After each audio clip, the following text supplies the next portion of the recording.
মানুষের আনন্দ বিষাদের দিকে তার বিলকুল কোনো ভ্রুক্ষেপ নেই। বখিল মুমিন যারা, তাদের জন্যই হইল কিছুটা তো দে, এবং খারাপ আল্লাহ তাআলা সবকিছুই করে দিয়েছে। মিম্মা রাযাকনাহুম একদম প্রথম কথা সূরা বাকারা, একদম প্রথম কথাই আল্লাহ তাআলা বলছেন ইউনফিকুনা, তারা দান করে, তারা প্রকৃত মুমিন। কোত্থেকে দান করে? মিম্মা রাযাকনাহুম, আল্লাহ তাআলা তাদেরকে যা রিজিক দিয়েছেন। এই কথা বলেন নাই তারা যা কামাই করছে, কারণ আল্লাহ তাদেরকে যা রিজিক দিয়েছে। কাজেই ভাইরা, এই বিষয়ের প্রতি লক্ষ্য রাখতে হবে আমাদেরকে, নিজেরা উদর পূর্তি করার জন্য না, নিজেরা আনন্দ পূর্তি করার জন্য, বরং আল্লাহ তাআলা যাতে খুশি হন, আল্লাহ তাআলার খুশির নিমিত্তে সবকিছু করতে হবে, নিজের আনন্দ পূর্তির স্বাচ্ছন্দ্যের জন্য না। আল্লাহ তাআলাকে সামনে রেখে সমস্ত কিছু করতে হবে। ইন্না সালাতি ওয়া নুসুকি ওয়া মাহইয়ায়া ওয়া মামাতি লিল্লাহি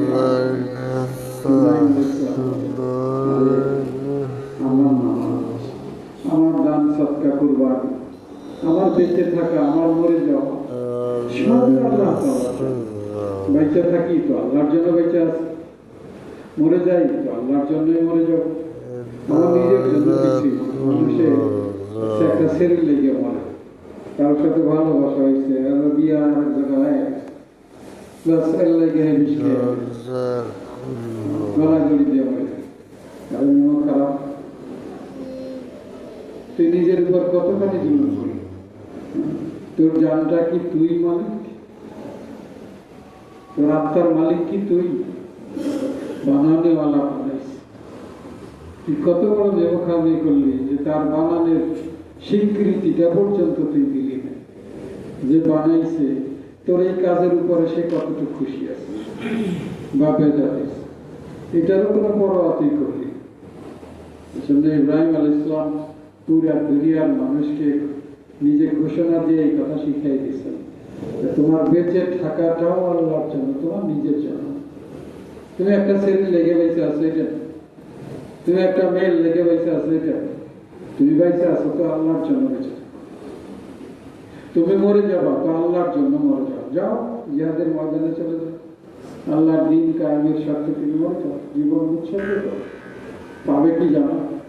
আল্লাহর জন্য যদি তুমি জীবন উৎসর্গ করতে পারো, জীবন দিয়ে দিতে পারো, মরে যেতে পারো, তোমার কোনো হিসাব কিতাব নেই। সারা দুনিয়ার হিসাব কিতাব যা করছো সব মাফ। আল্লাহ তাআলা কোনো হিসাব নেবেন না, কি করছো না করছো শুধু কি তাই? রাসূল কারীম সাল্লাল্লাহু আলাইহি ওয়াসাল্লাম বলেন, এদের আত্মাটাকেও ইল্লিনের মধ্যে রাখা হবে না। রাসূল সাল্লাল্লাহু বলেন, শহীদদের আত্মা জান্নাতে থাকবে। সবুজ ছোট এক ধরনের পাখি আছে, ওই পাখির পেটের ভিতরে শহীদদের আত্মাকে দিয়ে দেওয়া হবে, এবং কিয়ামত পর্যন্ত এই পাখিগুলো জান্নাতের যেখানে ইচ্ছা সেখানে উড়তে থাকবে, ঘুরতে থাকবে, খাইতে থাকবে। আল্লাহ তাআলার কাছে তারা রিজিক পাইতে থাকে। শহীদ মওত, আল্লাহ পাক নিজেই বলেছেন যে শহীদ মরে না, তার মৃত্যু নাই, সে জীবন্ত। কিন্তু স্বাভাবিক মরণ যাদের হয় মুমিনদের, তারা যদি জান্নাতীয় হয়ে থাকে তবুও তাদের মৃত্যু। কবরের মধ্যে তাদের আত্মাকে ইল্লিনে রাখা হবে, সেখানে হয়তো তারা ঘুমাই থাকবে কিয়ামত পর্যন্ত। কবরের মধ্যেই তাদেরকে ঘুম পাড়ায় দেওয়া হবে, কিয়ামত পর্যন্ত তারা সেখানে ঘুমন্ত থাকে। আর উসাতুল মুমিনিন যারা গুনাহগার, কিছু গুনাহ আছে, কিছু নেকি আছে, খারাপ মালক নিচু, এমন মানুষগুলো কবরের মধ্যে থাকবে, তাদেরকে হয়তো জায়গায় রাখবে, হয়তো কবরের শাস্তিও হবে। এরপরে আল্লাহ তাআলা কিয়ামতের দিন, চরম শেষ বিচারের দিন, তাদের যা ফয়সালা করবেন তাই হবে। এই জন্য ভাই, মুমিনকে মনে রাখতে হবে যে আমি আমার জন্য না, আমি আল্লাহ পাঠাস। আল্লাহর সন্তুষ্টিতেই আমার জীবন কাটাইতে হবে। রাসূল পাক সাল্লাল্লাহু আলাইহি ওয়াসাল্লাম উম্মতকে এই শিক্ষাই দিয়েছেন। নবীজি রজব মাস আসলে উদাসীন হয়ে যেতেন, সংসারের প্রতি টান, মানুষের প্রতি আকর্ষণ কমে যেত, এমনকি বিবিদের থেকেও। যতটাই রমজান কাছে আসতো ততটাই উদাসীনতা বাড়তে থাকতো নবীজির। আম্মা জান আয়েশা রাদিয়াল্লাহু তাআলা আনহা বলেন, শাবান মাস আসলে নবীজি রোজা শুরু করতেন, এমন রোজা রাখতেন মনে হইতে আর ভাঙবেই, পুরা মনে হয় গোটা শাবান মাসে রোজা রেখে ফেলতেন। রাসূল পাক সাল্লাল্লাহু আলাইহি ওয়াসাল্লাম রমজান যখন আসতো তো তার সংসারের সাথে সম্পর্ক ছিল, আর কোনো প্রতি কোনো আকর্ষণ নেই, শুধুমাত্র ওহী নাজিল হইতো, এগুলা মসজিদে আইসা শুনাই দিতেন যে আজকে এই আয়াত নাজিল হয়েছে, আজকে এই সূরা নাজিল হয়েছে, শুনাই দিতেন। অতি জরুরি কোনো কথাবার্তা হইলে হযরত আবু বকর এবং হযরত ওমরের সাথে পরামর্শ করতেন, নচেত কথাবার্তা বন্ধ একেবারে। ও ভাই, আমাদের জীবনের রং এই হইতে হবে, এই বানানোর জন্য রাসূল পাক সাল্লাল্লাহু আলাইহি ওয়াসাল্লাম উৎসাহিত করছেন আমাদের জন্য। আমাদের এখন থেকে উচিত সবাইকে এই প্রিপারেশন নেওয়া, এই প্রস্তুতি নেওয়া, যথাসম্ভব আগায় যেতে হবে এদিকে। জীবন তো ক্ষয়িষ্ণু, প্রতি মুহূর্তে জীবন আমাদের শেষ হয়ে যাচ্ছে। বাগদাদে গরম, প্রচন্ড গরম পড়ছে। তো আমাদের দেশে তো ফেরিওয়ালা, ঢাকা শহরে আয়ে দিন সকাল সন্ধ্যা ফেরিওয়ালারা হাট দিতে থাকে। একদিন এক আজীব ফেরিওয়ালা আসছে, সকাল থেকে ফেরিওয়ালা হাঁটাইতেছে একটা কথা বলে, ইরহামু আলা মান ইয়াযুবু রাসুমালিহি, ইরহামু আলা মান ইয়াযুবু রাসুমালিহি। জোরে চিৎকার করে কথাগুলো বলতেছে, যে ভাইরা তোমরা এই লোকটার উপর একটু রহম করো, যার মূল ধন গইলে যাইতেছে, যার মূল ধন গইলে যাইতেছে। আজীব চিৎকার, মূল ধন গইলে যেতেছে। তো মানুষ এই কথা শুই না, তৎকালীন যুগে মানুষ বেশিরভাগই আখিরাত মুখী ছিল। মুসলমানেরা কোনো কিছুতেই তারা আখিরাতের কথাটা মাথায় নিয়ে আসতো, চিন্তা করতো আমার আখিরাতের কি হবে, জিনিসটা আমার আখিরাতের সাথে সংশ্লিষ্ট কিনা। তো যখন এই স্লোগান শুনছে যে তার মূল ধন গইলে যেতেছে, তার উপরে তোমরা দয়া করো, মূল ধন গইলে যেতেছে, তার উপরে দয়া করবো, লোকটা ফাঁকা দুনিয়া দেয়।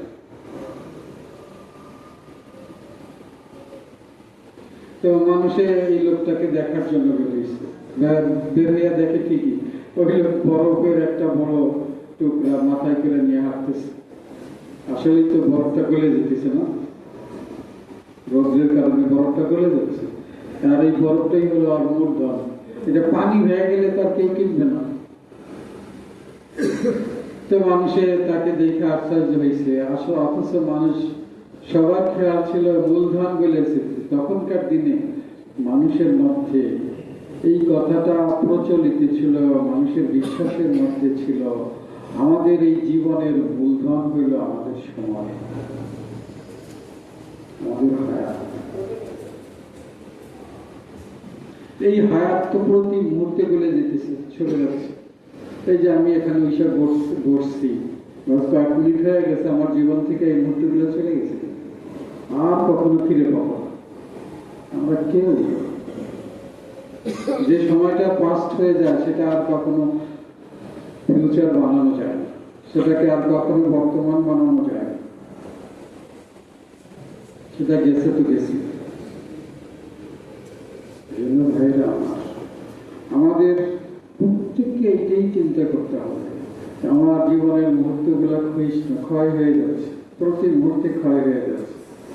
আমার এই মুহূর্তটাকে আমি কিভাবে কাটাইলাম, ইবাদতের মধ্যে আমি কাটাই দিতে পারছি, নাকি আমার এই মুহূর্তটাকে আমি আল্লাহ তাআলার অবাধ্যচারিতার মধ্যে, গুনাহের মধ্যে কাটাইছি, কিভাবে কাটাইছি। কিছু মুহূর্ত আমাদের এমন চলে যায় যেটার মধ্যে কোনো গুনাহ হয় না, যেটার মধ্যে কোনো নেকিও হয়, এমনও কিছু মুহূর্ত চলে যায়। এগুলোর জন্য আফসোস হবে প্রত্যেক মুমিনের। জান্নাতে আল্লাহ তাআলা দেখাই দিবেন, তোমার জীবনের এই চিত্র দেখো, জিন্দেগিতে তুমি এই করছো, পুরো ভিডিও সামনে আল্লাহ তাআলা দেখাই দেবেন। তো জান্নাতীরা আফসোস করতে থাকবে এই ভিডিওগুলো দেখে, জীবনের এই সময়গুলো কেন আমি একবার সুবহানাল্লাহ বলি, কেন আমি একবার আল্লাহ উচ্চারণ করি, আল্লাহকে কেন আমি ডাকি? এজন্য ভাইও, আমাদের সারা দুনিয়াতে মুমিনদের মধ্যে একটা জামাত, একটা দল সবসময় আছে, এখনো আছে, যে তাদের প্রতি শ্বাসে শ্বাসে তারা জিকির করে। কিছু বুজুর্গ তো আমি নিজেই দেখছি, তাদের শরীর থেকেও জিকির বের হয়। তারা নিজেকে এইভাবেই তৈরি করে ফেলছে, তাদের বডিতেও জিকির করে। হযরত ইব্রাহিম বলিয়াবি রহমাতুল্লাহ আলাইহি ছিলেন আমাদের দারুণের এক অবস্থা। উনি যখন পড়াইতেন তো ফালসাফা, দর্শন পড়াইতেন। দর্শনের খুব বড় একটা অভিজ্ঞ উস্তাদ ছিলেন। কিন্তু বুজুর্গি এতখানি ছিল তার যে যারা ছাত্ররা সামনে বসতো, হযরত মুখে কথা বলতেছেন, একই সঙ্গে দুইটা আওয়াজ বের হচ্ছে। একটা আওয়াজ তার বুক থেকে বের হচ্ছে, আর একটা আওয়াজ মুখ থেকে বের হচ্ছে।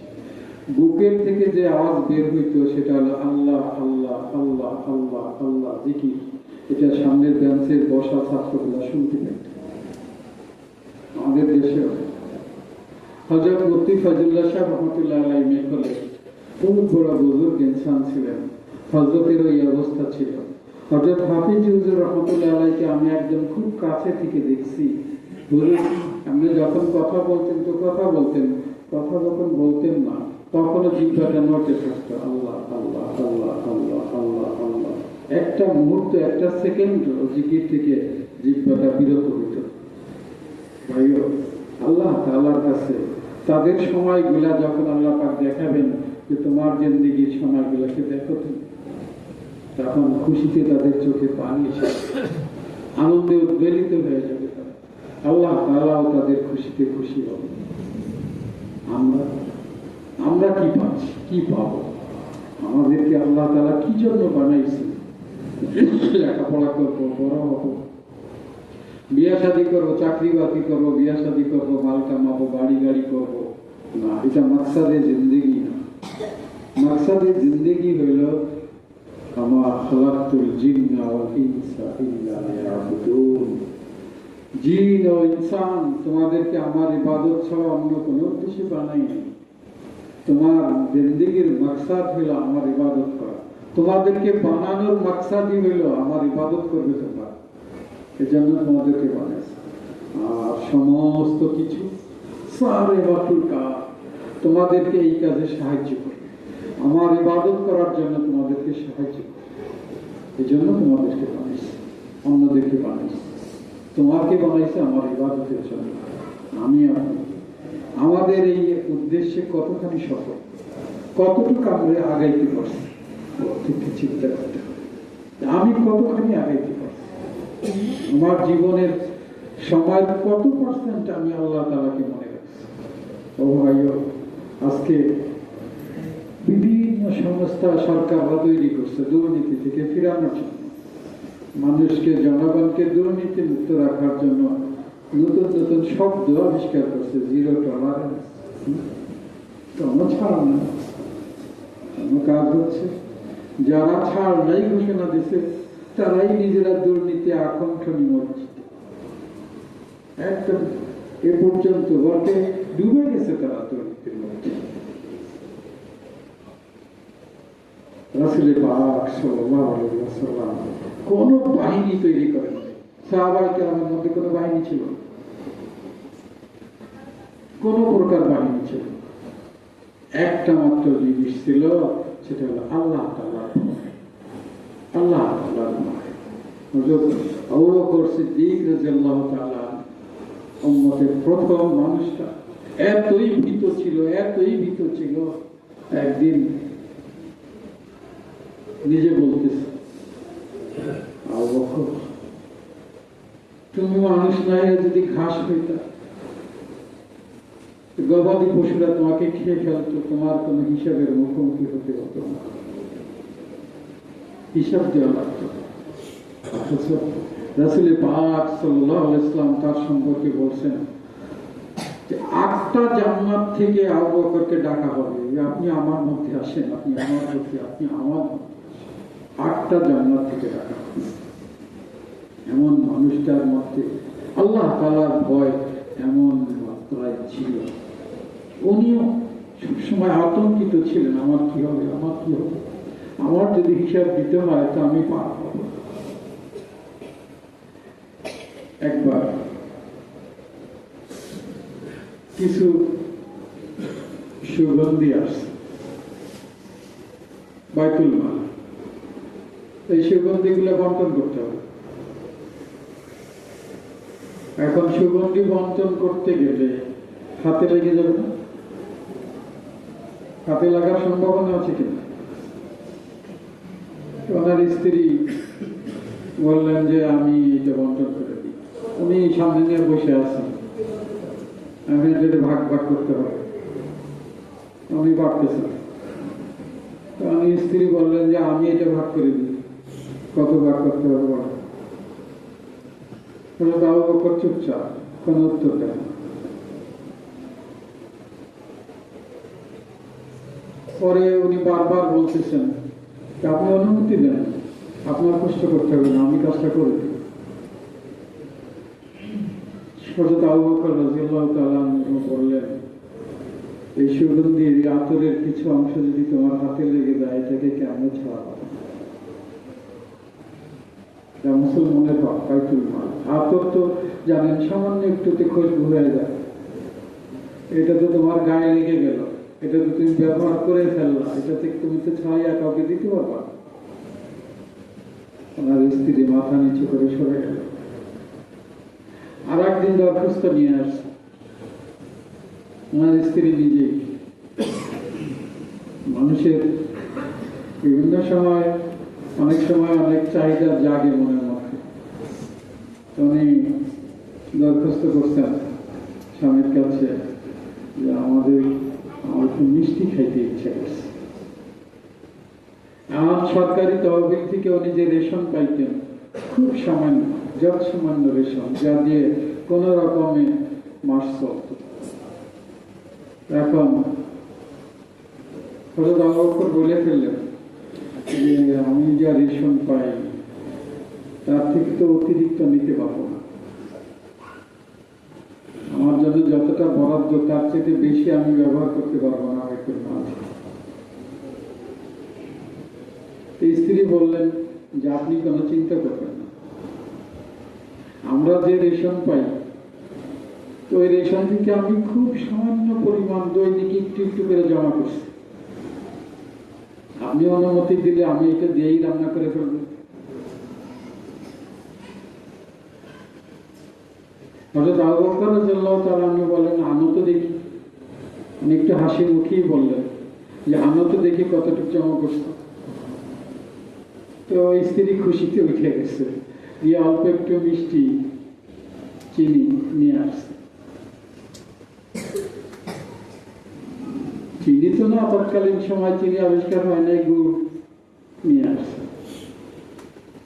ওইটা দেখে হযরত আবু বকরের মুখটা কালো হয়ে গেছে। উনি স্ত্রীকে বললেন যে পুরো মাসে তুমি এতটুকু জমা করছো? তিনি বললেন আমি তো টের পাইনি, আমরা তো কেউ টের পাইনি, আমরা তো স্বাভাবিকভাবে পুরো মাস আমরা খাইছি, কিন্তু আমাদের এতটুকু জিনিস এক্সেস অতিরিক্ত এটা তো আমরা কেউ টের পাইনি। কম পড়ার কোনো আসর তো আমাদের মধ্যে হয়নি, আমরা তো অনুভব করি নাই যে আমরা কম খাইতেছি। আসলে ব্যাপার হলো কি, এই জিনিসটা আমাদের অতিরিক্ত আসছে, এইটুকু না হইলে আমাদের চলে, এইটুকু আমাদের প্রয়োজনের অতিরিক্ত। আমরা এতটুকু জিনিস বেশি বাইতুল মাল থেকে নিতে পারি। আমাদের যতটুকু আমার জীবন জীবিকার জন্য প্রয়োজন ঠিক অতটুকু আমি নিতে পারি, তার বেশি আমি নিতে পারবো। উনি ওই মিঠাইটুক গুড়টুক হাতে করে নিয়ে বাইতুল মালে ফেরত দিয়ে আসলেন যে এইটা এক্সেস আমার পরিবারে আসতেছে রেশনের মধ্যে, দরকার নাই এটা। ভাইও আমরাও মুসলমান না, আমাদের যারা শাসক তারা কি করছে, কি করছে? তারা ভাষাই দিচ্ছে নিজেদেরকে,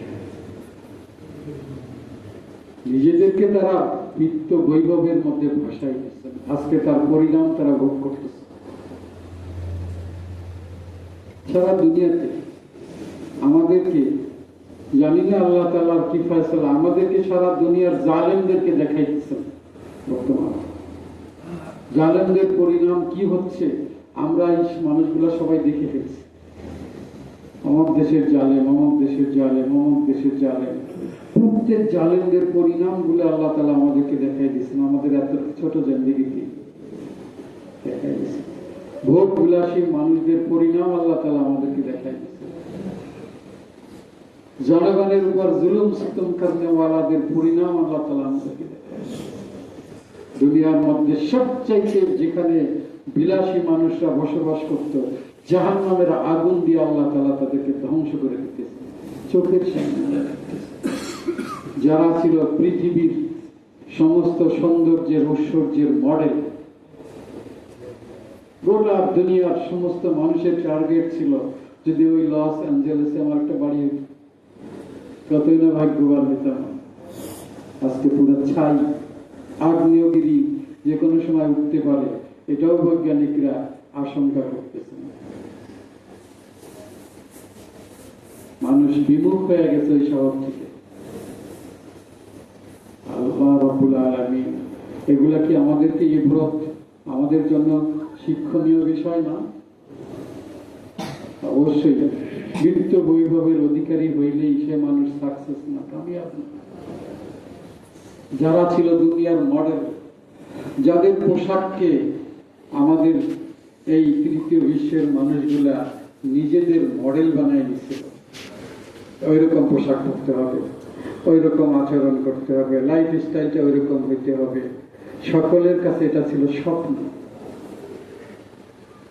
আজকে তারা কোথায়? বিরান ভূমিতে তারা ত্রাণের জন্য হাহাকার করতেছে, রাস্তার উপরে চলে আসছে তারা। पूरा आज बिस्तारे नरम बरखा किस्तारे गरम बनिशा। শেখ সাদি রহমাতুল্লাহ আলাইহি বলেন, আল্লাহ তাআলা ওকে নরম বিছান থেকে গরম ছাইয়ের উপরে এনে বসাই দিয়েছে।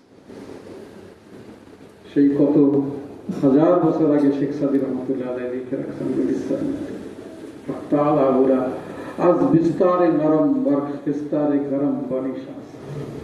নরম বিছানা থেকে গরম ছাইয়ের উপরে আল্লাহ তাআলা ওকে বসাই দিয়েছে। সারা দুনিয়ার মানুষ দেখতেছে। ও ভাইও, দুনিয়ার টেকনোলজির উপরে ভর করে তারা নিজেদের সমৃদ্ধকে তারা তৈরি করে নিয়েছিল। তাদের সমৃদ্ধির পরিণাম দুনিয়াতেই তাদেরকে দেখাই দিয়েছে, চাখাই দিয়েছে আল্লাহ তাআলা। কামিয়াব ইয়া আল্লাহ, সাহাবায়ে কিরামকে রব্বুল আলামিন দেখাই দিয়েছেন কামিয়াব কি ফুস্তু রাব্বিল কাবা। এই কাবার রবের কসম দিয়ে বলতেছে আমি কামিয়াব।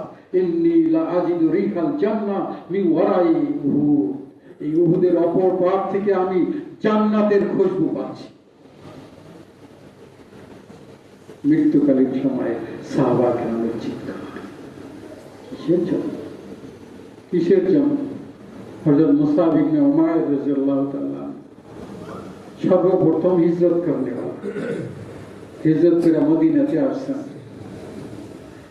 নবীজির আগেই তার ইন্তেকাল হয়ে গেছে, মদিনাতে ইন্তেকাল হয়ে গেছে, তো কবর দিতে গেছে। অত্যন্ত শান শওকতের যুবক ছিলেন, বহু ধন সম্পদের মালিক ছিলেন। মক্কাতে যখন ছিলেন, যুবকদের মধ্যে যুবতীদের কাছে টার্গেট ছিলেন। যেমন দেখতে সুদর্শন যুবক, তেমনই সম্পদ, সবকিছুই তার নাগালে ছিল। হিজরত করে মদিনায় চলে গেলেন। মদিনায় যাওয়ার পরে কয়েক বছরের মধ্যেই তার ইন্তেকাল হয়ে যায়। ইন্তেকালের সময় তার অবস্থা আসছে এই, তার গায়ে শুধুমাত্র একটা চাদর ছিল, কোনো আর কাপড় নেই, একটা চাদর ছিল। চাদরটা পেঁচাইয়া লুঙ্গির মতো কইরা জিহাদে উনি লিপ্ত ছিলেন। শাহাদাত হয়ে গেছে। কবর দিতে গেছেন, কবরের আগে দাফন করবেন। শহীদদের কোনো গোসল হয় না, এখন ওই চাদরটা দিয়ে তার কাফন হবে। চাদরটা এতটাই ছোট ছিল, এতখানি ছোট ছিল যে তার পা ঢাকলে মাথা বের হয়ে যায়, মাথা ঢাকলে পা বের হয়ে যায়। রাসূল পাক সাল্লাল্লাহু আলাইহি ওয়াসাল্লাম কাছে জানানো হলো।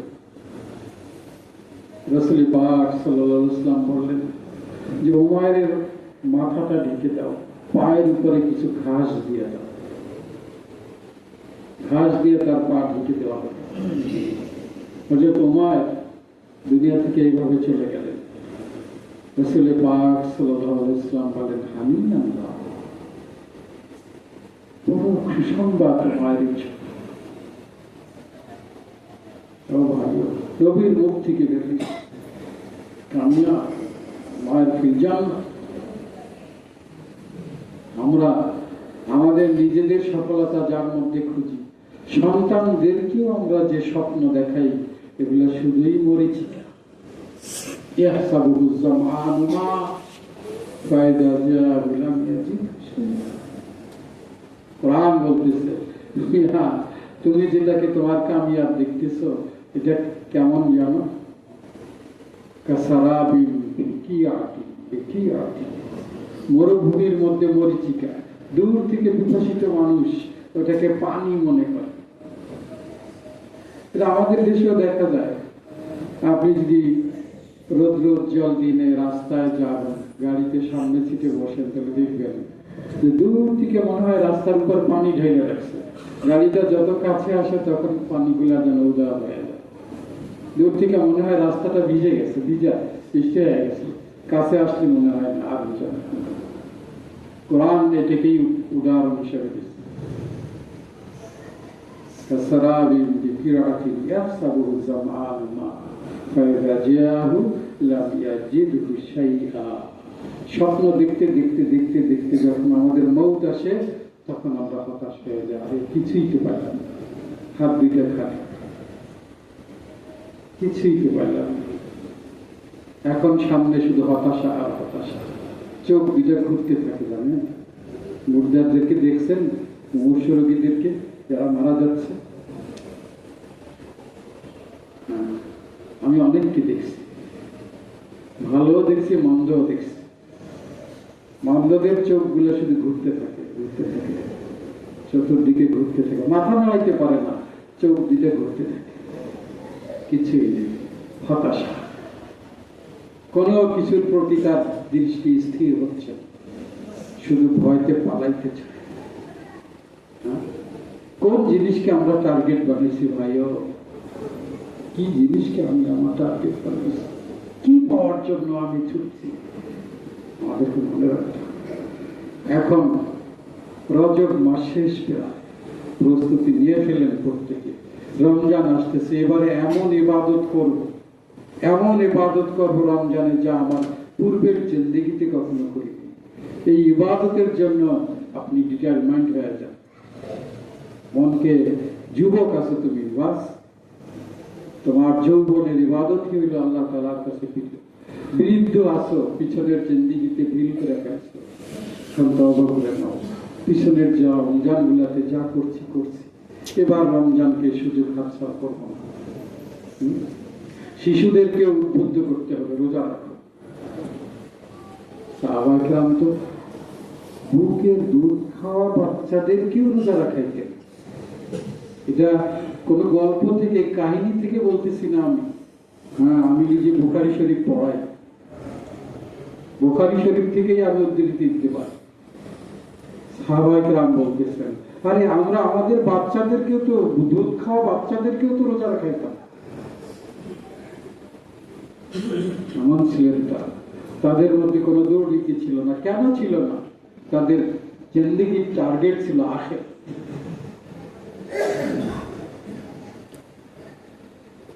মৌতের পরবর্তী জিন্দেগি ছিল তাদের টার্গেট। এই দুনিয়ার সমৃদ্ধি তাদের কখনো টার্গেট ছিল না। मौत को समझा है गाफिल इख्तिताम जिंदगी। গাফিল আমাদের মতন হোস। আমরা মনে করতেছি মৃত্যুই আমার জীবনের পরিসমাপ্তি।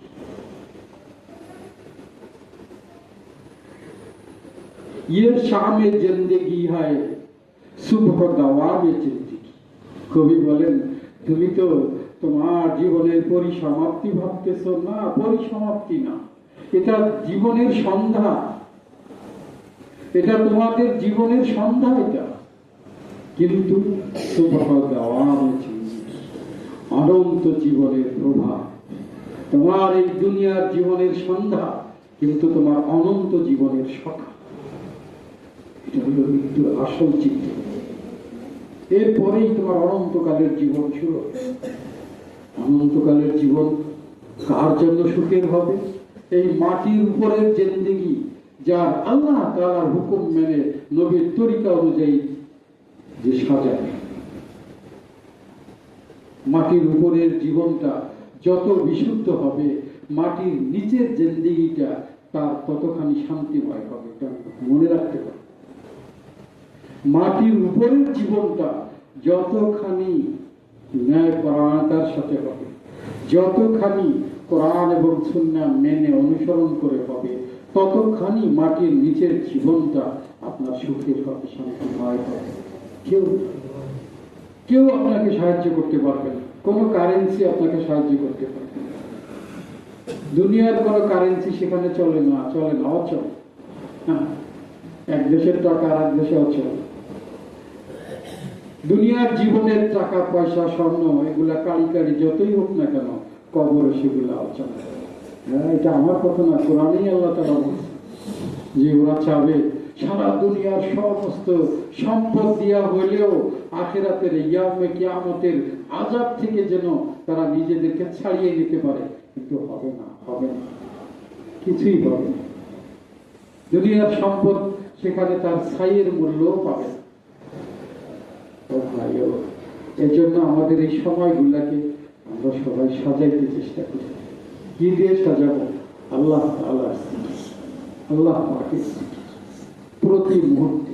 আজকে দেখেন, আমি সারাটা বছর খুতবায় এখানে বসার আগেই আমি প্রথমে দুরূদ শরীফ পড়ি। কেন জানেন? জুমার দিনের সবচেয়ে উত্তম আমল হইল রাসূল করিম সাল্লাল্লাহু আলাইহি ওয়াসাল্লামের শানে দুরূদ শরীফ তেলাওয়াত।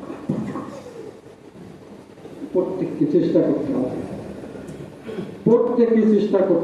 হবে, যত বেশি দুরূদ শরীফ পাঠ করা যায়। রাসূল পাকের শানে যে বেশি দুরূদ পড়নে আলা হবে, তার জীবনটা তত শান্তিময় হবে। তার কারণ হইল আল্লাহ তাআলা নিজেই ঘোষণা করছেন যে আমার নবীর উপরে একবার দুরূদ পাঠ করে আমি তার উপর 10টা রহমত নাযিল করব। মান সাল্লা আলাইহি ওয়াহিদাতান সাল্লাল্লাহু আলাইহি আশরা। আমি নিজে বলছি যে একটা দুরূদ শরীফ কেউ একবার যদি আমার উপরে পড়ে, তো আল্লাহ তাআলা তার উপরে 10টা রহমত নাযিল করেন। 10 বার আল্লাহ পাক বলেন তোর উপরে রহমত বর্ষিত। এজন্য জুমার দিনের সবচেয়ে ভালো আমল, উত্তম আমল হইল বেশি বেশি দুরূদ শরীফ পাঠ করা। আজকে থেকে আমরা অভ্যাস করে নেব তো ইনশাআল্লাহ। যে যত বেশি পাঠ করতে পারে আল্লাহ তাআলা জীবনকে ততখানি শান্তিময় করবেন। আসরের নামাজের পরে আমরা সবাই আসরের নামাজ পড়ে দ্রুত উঠে চলে যাই। জুমার দিনে এমনটা মোটেও করা উচিত না। আসরের নামাজের পরে সালাম ফিরানোর পরে কিছু সময় পরে কিছু তাসবিহাত পাঠ করবে, তারপর ইমাম সাহেব দোয়া করে দেয়। দোয়া করার আগে আমরা অনেক উঠে চলে যাই, পরে তো সবাই চলে যাই। এমন করাও উচিত না। আপনি ওই জায়গাতে বসে থাকেন, বসে থাকার দ্বারা দুইটা ফায়দা। আপনি যদি কিছুই না পড়েন, কিছুই বলেন না, চুপচাপ বসে আছেন, কারোর সাথে কথা বলেন না, কি হবে? এটা প্রত্যেকটা নামাজের জন্য এটা ফজিলত যে মুসল্লি যখন নামাজের পরে তার নামাজের জায়গাতে বসে থাকে, যতক্ষণ বসে থাকে ততক্ষণ যদি কারোর সাথে কথা না বলে এবং তার ওযু যতক্ষণ পর্যন্ত না ভাঙে, ততক্ষণ পর্যন্ত ফেরেশতারা 3টা দোয়া করতে থাকে। কয়টা দোয়া? 3টা। আল্লাহুম্মা গফির লাহু, প্রথম দোয়া, হে আল্লাহ তোমার এই বান্দাকে তুমি মাফ করে দাও। 2 নম্বর দোয়া, আল্লাহুম্মা আরহামহু, হে আল্লাহ তোমার এই বান্দার উপর তুমি রহম করো। 3 নম্বর দোয়া, আল্লাহুম্মা তাজাওয়াজ আনহু, হে আল্লাহ তোমার এই বান্দার সমস্ত গুনাহগুলোকে তুমি অপসারণ করো। এটা তো হলো প্রতিকর্ত নামাজের পরে। তো জুমার দিনের আসরের নামাজের পরে অবশ্যই, এবং রাসূল পাক সাল্লাল্লাহু আলাইহি ওয়াসাল্লামের একটা হাদিস আছে, এই সময় যদি বসে একটা মানুষ 80 বার দুরূদ শরীফ পড়ে। কতবার? 80 বছরের কোন মানুষ আছে আমাদের এখানে? তো এই দুরূদ শরীফটা পড়লে তার 80 বছরের গুনাহ মাফ হয়। বলেন, এটা একটা বড় খুশখবরি না আমাদের জন্য? 80 বছরে একজন মানুষ এখানে নাই হয়তো। আর 80 বছরের একজন মানুষ যদি হয়েও থাকে, তাহলে তার জিন্দেগির 15 বছর মাইনাস, তখন নাবালিগ ছিল, তাহলে থাকে 65 বছর। কিন্তু গুনাহ মাফ হবে কত বছরে? 80 বছর।